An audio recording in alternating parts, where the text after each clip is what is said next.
I'd like to show you how to make a standing chainless double crochet. This stitch is a perfect replacement for a chain 3 at the beginning of any row or round, depending on whether you're working to and fro or whether you're working in the round, for example on a granny square. These chain 3s tend to make holes. You see them, you see here's a hole and here's a hole on your work. But using a chainless double crochet, like for example I've done here at the top, you actually do not get these holes that you see here. So this is a way of preventing that. I'll show you step by step how to make these and how to work in them. So to make a chainless standing double crochet, I'm just going to go to this direction. Going to open up your loop, and you don't need to do it incredibly much, just a little bit, just to kind of eyeball your double crochet height. It can be even slightly shorter. So open up that loop a little bit, and then I'm going to hold my finger on this loop that it doesn't move in any way. I'm going to roll my hook to the back and pick up my yarn and bring it to the front again. So now I've got an extra loop on my hook, and these two loops are basically the two loops as though you would have a double crochet. So what I'm going to do is yarn over, pull through the first loop, yarn over, pull through both loops. This is a standing chainless double crochet. I'll show you again. Just going to undo this.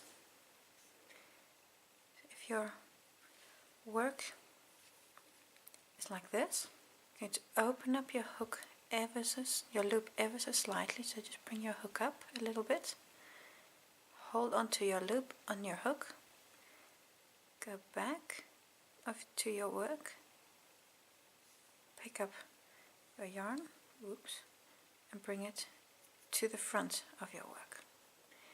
To yarn over and pull through the first loop,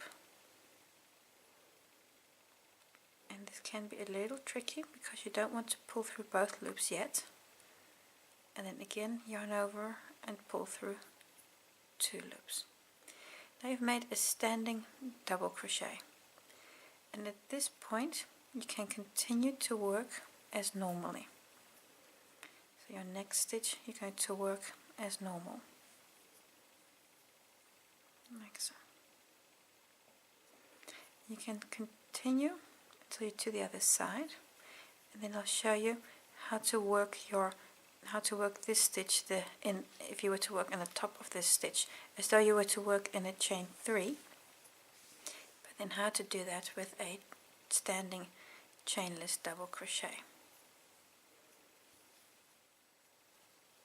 I'm working a last double crochet in a regular stitch.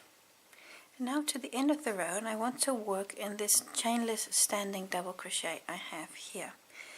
What you need to look for are the top two loops of that stitch. I'm just going to show you. Here at the top you will have, you see that little V there, that is what you're going for, those two loops right at the top of the stitch. So here you're going to work your last stitch in. So this is basically the top of your stitch, just as though it was a chain 3, but now you have a chainless standing double crochet.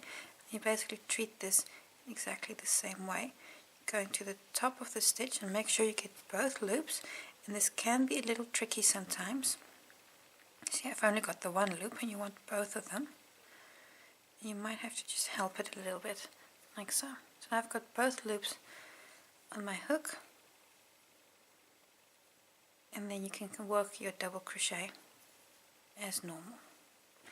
And then you've worked, if you look at this line here, it's much neater and tidier than this line here.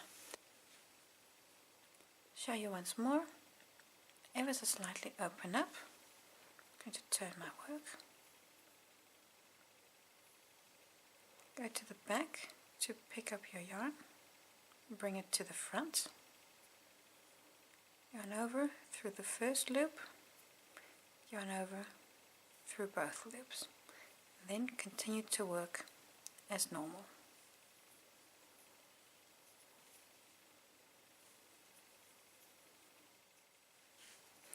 And when you want to work into your chainless standing double crochet, you're going to look for those two top loops making up a small V, just as though it was a regular stitch, and then work your stitch as normal.